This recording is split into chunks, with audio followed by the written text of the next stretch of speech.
Morning. Morning. Good, David, it's the police. Hello. So we need to come and speak to you. Oh, yes. You here alone? No, no. Okay. She's asleep, is she? Just getting up. Now this monster is known as David Fuller, probably one of the most twisted and sadistic men I have ever come across. Now this is the arrest of Fuller at his home address on the 3rd of December 2020. Now police were there to question Fuller about two murders that happened in 1987, but what they discovered would send chills down the backs of the spines of even the most hardened of police officers.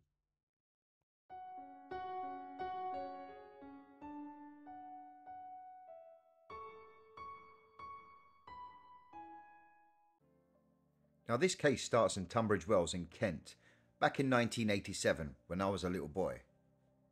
Now at the time you can imagine an unknown man had broken into two homes only months apart, where he'd strangled both the victims and then sexually assaulted them.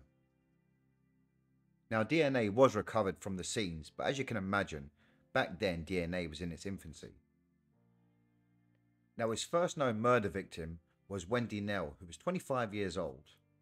Now she lived alone in a basement bedsit on the Guildford Road in Tunbridge Wells. Now on the night of the 22nd of June, her boyfriend had dropped her home but decided not to stay at her house that night. Later that evening, it's believed that Fuller went to Wendy's home, and police believe that he actually known Wendy. The following morning, Wendy's body was discovered in the bed that she lay in. Now Wendy hadn't shown up for work, which was very unusual, so her boss called her mum, who in turn called her boyfriend.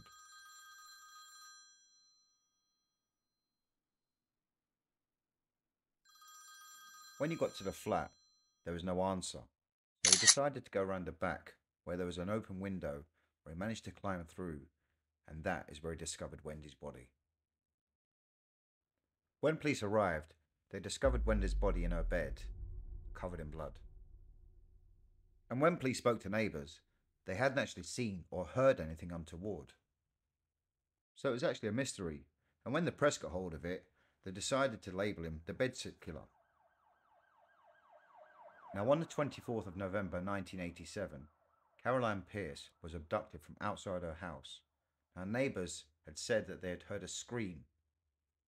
Now in statements read out in court, one neighbour said they could hear a woman saying no repeatedly and screaming for about 30 seconds. And despite neighbours looking out the window, no one saw Miss Pierce. 3 weeks later, Caroline Pierce was discovered by a farmer 40 miles away from where she was abducted. She was naked from the waist up and only wearing a pair of tights, so police believe that she was redressed. Again, DNA was found, and the race was on to go and find her killer.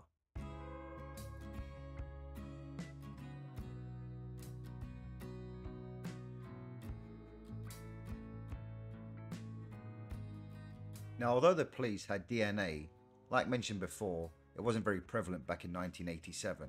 There was no witnesses, and it would take more than 30 years to solve these murders. David, if you listen to what I'm going to say, Yes. just we're from Kent Police and we're investigating the murders of Wendy Knell and Caroline Pierce in 1987.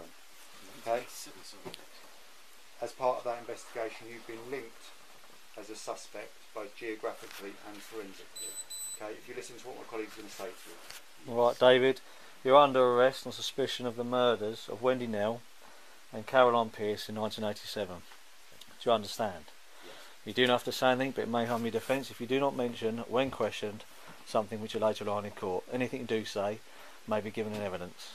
You are being arrested to secure and preserve evidence by means of questioning, so we can conduct searches, so forensic samples can be obtained, and to prevent your disappearance. Do you understand?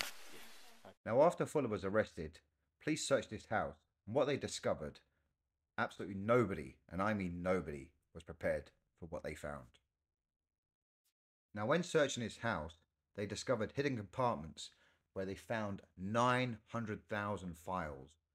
Of those 900,000 files, there was 14 million images. Place the drawer, pull the drawer out, put it in the bag. Yeah, you just want the whole lot done like The that. whole lot. Yep. I'll have that one as well. Are they ones he's taken?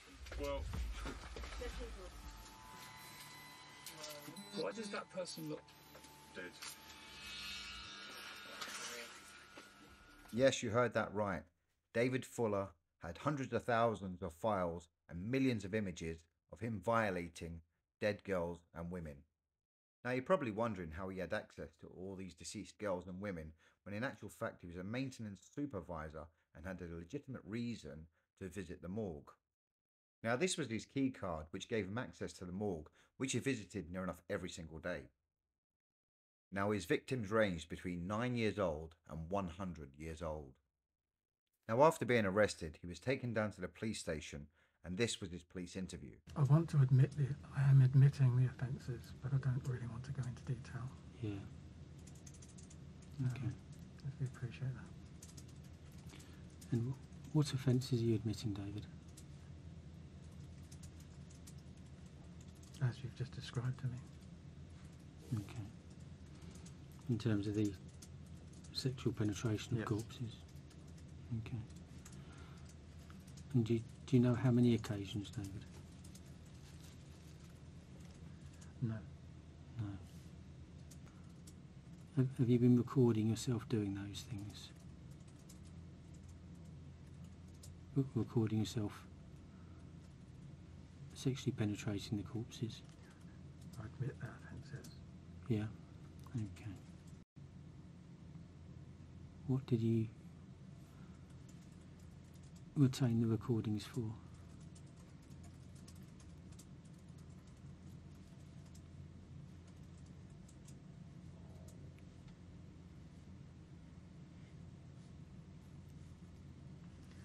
I don't know either. Okay. Was it for further sexual pleasure, David? You know, in the same way as somebody would keep pornography or things like that? Was it for further sexual pleasure? No. Okay. Now detectives found images dating back to 2008, but Fuller had been working at the hospital since 1989. So to be honest with you, God knows how many victims there were. On December the 15th, 2021, David Fuller was given a whole life order, which means he will never be released from prison for various crimes such as double murder and the crimes he committed at the mortuary.